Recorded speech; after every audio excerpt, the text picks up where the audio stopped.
இதை பற்றி கண்டிப்பாக உங்களுக்கு சொல்லணும்னு தான் நான் இந்த வீடியோவே மேக் பண்ணுறேன். நான் பண்ண ஒரு ஹேர் கட் வந்து ஒருத்தரோட கான்ஃபிடென்ட் லெவலே சேஞ்ச் பண்ணியிருக்குன்னா நம்ப முடியல என்னாலேயே. நேற்று ஒரு கிளைண்ட் அட்டன் பண்ணேன். என்னோடய ஃப்ரெண்டோட ஃப்ரெண்டு வந்து சஜஸ்ட் பண்ணி வந்தாங்க. ஸோ வந்தோடனே வந்து அவருக்கு சீட்டில் உட்கார வச்சு எப்படி ஹேர் கட் பண்ணலாம் அப்படின்ட்டு அவர் வந்து ஒரு இன்வால்மெண்ட்டே இல்லாமல் உங்கள் விருப்பம் ப்ரோ எப்படினாலும் பண்ணுங்க அப்படின்னு சொல்லிட்டாரு. எனக்கும் ஒரு மாதிரி இருந்தது, என்னன்னு தெரியல. சரின்ட்டு நானும் என்னோடய ஒர்க் ஸ்டார்ட் பண்ணிட்டேன். அவர் ஷேப்புக்கு ஏற்ற மாதிரி ஒரு நல்ல லுக்கு கொடுக்கணும் அப்படின்ட்டு வந்து ஒர்க்கை ஸ்டார்ட் பண்ணிட்டேன். ஸோ எப்போவுமே நான் கிளைண்ட் கிட்டே வந்து நல்லா பேசுகிற ஆள். ஸோ அவர்கிட்டையும் அப்படியே ஸ்டார்ட் பண்ணேன்.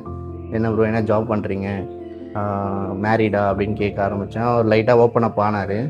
ஓப்பன் அப் ஆகி அவர் சொல்லும் போது வந்து ரொம்ப ஒரு வருத்தமாக இருந்தது.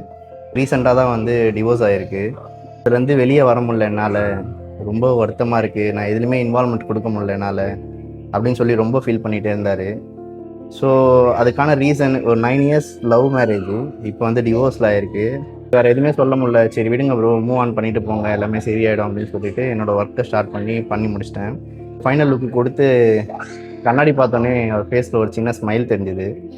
அந்த ஸ்மைல் வந்து அவர் என்ன சொன்னார், நான் இப்படி தான் ப்ரோ இருப்பேன், எனக்கு இந்த லுக்கு ரொம்ப பிடிச்சிருக்கு. அப்போ தான் அவர் கண்ணாடியை பார்க்குறாரு. நான் ஹேர் கட் பண்ணும் போதும் பியர்ட் ட்ரிம் பண்ணும் போதும் ஒரு மாதிரி டல்லாகவே குனிஞ்சிக்கிட்டே இருந்தார். நான் பாருங்க ப்ரோ அப்படின்னு சொன்ன பிறகு கண்ணாடி பார்த்தோன்னே ஒரு ஸ்மைல் வந்து ரொம்ப ஒரு உண்மையாக இருந்தது. ஸோ அந்த ஹேர் கட்டு அவர் ஸ்டார்டிங் வரும்போது கண்ணாடியை பார்க்காம கம்முன்னு உட்காந்துட்டார். ஆனால் போகும்போது பார்த்தீங்கன்னா கண்ணாடியை பார்த்து அவ்வளோ ஃபோட்டோஸ் எடுத்திருந்தார். எடுத்துகிட்டு போகும்போது வந்து ஒரு ஹக்கு பண்ணிட்டு ஒரு கண்ணு லைட்டாக கலங்குச்சு. அதில் ஒரு மாதிரி ஒரு உண்மை தெரிஞ்சுது.